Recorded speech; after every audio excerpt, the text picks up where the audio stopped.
TDP అధ్యక్షుడు చంద్రబాబు నాయుడు గురువారం ఢిల్లీకి వెళ్లారు. ఎన్నికల సమయం, అందులోనూ పొత్తులపై చర్చించేందుకు చంద్రబాబు నాయుడు ఢిల్లీకి వెళ్తూ ఉన్న నేపథ్యంలో ఏపీ ఇంటెలిజెన్స్ పోలీసులు సహజంగానే ఆయన ఎక్కడికి వెళ్తున్నారు, ఎవరిని కలుస్తున్నారు, ఎక్కడ ఎంతసేపు ఉన్నారు అన్న దానిపైన నిఘా ఉంచడం సహజం. గతంలో చంద్రబాబు నాయుడు సీఎంగా ఉన్నప్పుడు కూడా జగన్మోహన్ రెడ్డి ఢిల్లీ వెళ్తే జగన్మోహన్ రెడ్డి ఎక్కడికి వెళ్తున్నారు అన్న దానిపైన కూడా నిఘా ఉంచేవాళ్ళు. ఇది సహజంగానే జరుగుతూ ఉంటుంది.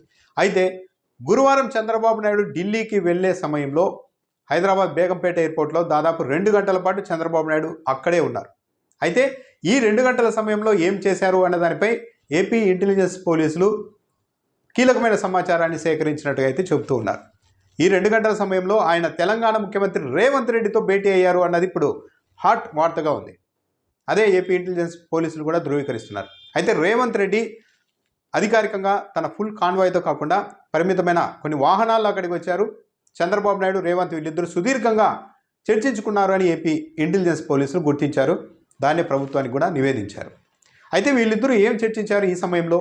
పైగా బీజేపీతో పొత్తులపై చర్చించేందుకు చంద్రబాబు నాయుడు వెళ్తూ ఉన్న సమయంలో కాంగ్రెస్ ముఖ్యమంత్రి రేవంత్ రెడ్డితో చంద్రబాబు నాయుడు భేటీ అవడం అనేది మాత్రం ఆసక్తికరంగా ఉంది.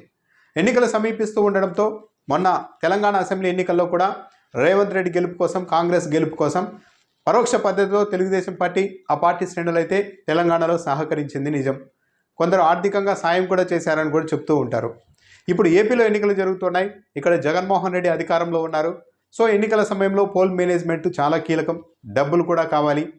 ఆ నేపథ్యంలోనే తెలంగాణ నుంచి ఆంధ్రప్రదేశ్కు ఆర్థిక వనరులు సమకూర్చే విషయంలో కావచ్చు, డబ్బులు తరలింపు విషయంలో కావచ్చు, ఇతర అంశాల్లో తెలంగాణ ప్రభుత్వం నుంచి మద్దతు కోరేందుకు చంద్రబాబు నాయుడు ఈ భేటీని ఉపయోగించుకున్నారు అని ఇప్పుడు వైసీపీ వాళ్ళు అనుమానిస్తూ ఉన్నారు.